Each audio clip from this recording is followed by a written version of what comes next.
Welcome students, मैं गरिमा हूँ, आपकी ब्यूटी एंड वेलनेस की टीचर NSQF के अंडर। और ये मैंने जो इस बार PPT तैयार की है वो लेवल 2, 3 एंड 4 के लिए है, जिसका टॉपिक है balance diet, classification of food group. यानी कि उसमें कौन कौन से फूड ग्रुप्स आते हैं और न्यूट्रिएंट्स कौन कौन से होते हैं। तो लेट्स स्टार्ट। तो ये है हमारा जो फर्स्ट बैलेंस डाइट की बैलेंस डाइट क्या होती है। तो जैसे कि ऊपर पिक्चर्स दिखाई गई है, आप ये पिक्चर देखिए। तो इस पिक्चर में क्या दिखाया गया है, fruit and vegetables, grain, protein और डेयरी, ये 5 तरह के हमारे फूड ग्रुप्स होते हैं कि जो बैलेंस डाइट में आते हैं। लेकिन उससे पहले हमें ये जान लेना ज़रूरी है कि बैलेंस डाइट क्या है।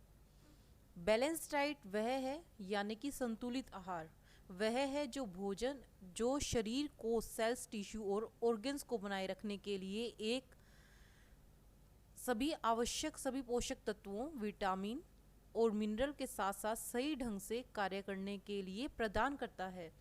यानी कि इसमें सेल्स, टिश्यू और ऑर्गन्स सब जो है बनाए रखने के लिए सब पोषक तत्व होते हैं, जिनमें विटामिन्स और मिनरल होते हैं। एक आहार जिसमें पोषक तत्वों, असेंशियल न्यूट्रिएंट्स की कमी होती है, टायर्डनेस से लेकर लैक ऑफ एनर्जी और महत्वपूर्ण अंगों जिनको हम वाइटल ऑर्गन भी कहते हैं कि कार्य क्षमता के साथ सीरियस प्रॉब्लम और ग्रोथ और डेवलपमेंट की कमी जैसे कई अलग अलग स्वास्थ्य समस्याएं हो सकती हैं। एक बैलेंस डाइट में शरीर को इष्टतम पोषण यानी ऑप्टिमम न्यूट्रिशन प्रदान करने के लिए सही अनुपात में सभी मुख्य फूड ग्रुप से खाद्य पदार्थ शामिल करने की आवश्यकता होती है।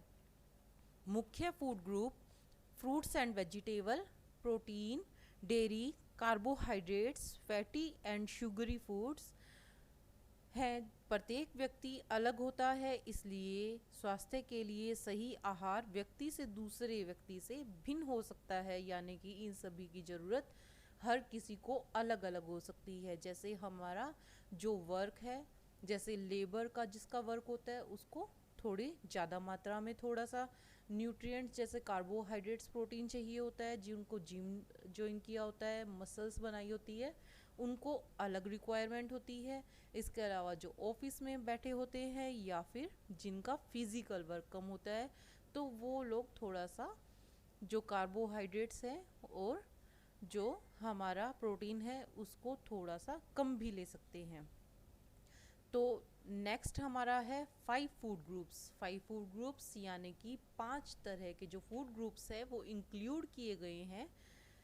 तो इसमें जो फर्स्ट है फ्रूट एंड वेजिटेबल्स, फल और सब्जियां, provides you a lots of vitamin and minerals. यानी कि फ्रूट्स एंड वेजिटेबल में बहुत सारे विटामिन और मिनरल होते हैं जो आपके आहार में अन्य एरिया से आना मुश्किल है।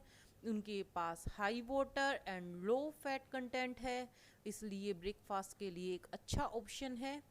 How much quantity you need per day, यानी कि इसकी कितनी मात्रा में आपको ज़रूरत है। जैसा कि आप शायद जानते हैं, जनरल गाइडलाइंस प्रतिदिन कम से कम 5 पोर्शन खाने के लिए, यानी कि आपको 5 तरह के जो फ्रूट एंड वेजिटेबल्स है पर डे लेना चाहिए। यह श्योर करने के लिए कि आपको विभिन्न प्रकार के विटामिन्स और मिनरल्स मिलते हैं। ये भाग 5 अलग अलग फ्रूट्स और वेजिटेबल के होने चाहिए। How to bring it in your diet, इसको अपनी डाइट में कैसे लाई जा सके। आपके द्वारा खाए जाने वाले फ्रूट एंड वेजिटेबल की मात्रा बढ़ाने का इजीएस्ट वे चॉकलेट और कुरकुरे की बजाय उन पर ब्रेकफास्ट करना है। यानी कि आप चॉकलेट और कुरकुरे खाने की बजाय फ्रूट्स एंड वेजिटेबल्स को कैरी कर सकते हैं। Here are some ideas to include fruit and vegetables in your body in your daily diet. यानी कि अपनी डेली डाइट में फ्रूट एंड वेजिटेबल्स को हम कैसे शामिल कर सकते हैं। तो कुछ आइडियाज़ दिए गए हैं, जैसे कि नंबर 1, आप अपना जो ब्रेकफास्ट से अपना खाना स्टार्ट करते हैं तो अपने नाश्ते के साथ take 1 glass fresh fruit juice, यानी कि फ्रेश फ्रूट जूस ले सकते हैं। उसके बाद आप जामुन यानी कि बेरीज या other fruits can sprinkle over your breakfast cereals, यानी कि दलिए के ऊपर अलग अलग तरह के फ्रूट्स जो हैं आप स्प्रेड कर सकते हैं, स्प्रिंकल कर सकते हैं, यानी उसको डाल सकते हैं। Mid morning breakfast, mid morning breakfast का मतलब क्या होता है कि जो हम ब्रेकफास्ट के थोड़ा टाइम बाद लेते हैं के रूप में। Can a part of dry fruit, यानी कि जो ड्राई फ्रूट है काजू बादाम पिस्ता किशमिश एक्सेट्रा, ये सब आप एक मुट्ठी भर बाद में ले सकते हैं नाश्ते के बाद। लंच के साथ सैलेड, यानी कि लंच लेते वक्त सैलेड ले सकते हैं जिसमें बहुत सारे फ्रूट एंड वेजिटेबल्स होते हैं। अपने इवनिंग मील के साथ बॉइल्ड वेजिटेबल का एक हिस्सा, यानी कि इवनिंग में वैसे भी लाइट भोजन करना चाहिए तो बॉइल्ड वेजिटेबल्स आप ले सकते हैं। स्ट्रॉबेरी जैसे मीठे फल एक मिठाई यानी डेजर्ट के रूप में। वेजिटेबल सूप्स, यानी कि अलग अलग वेजिटेबल्स के आप सूप्स ले सकते हैं इवनिंग में, तो उससे क्या होगा आपको लोट्स ऑफ विटामिन्स और मिनरल्स मिलेंगे। अब जो ये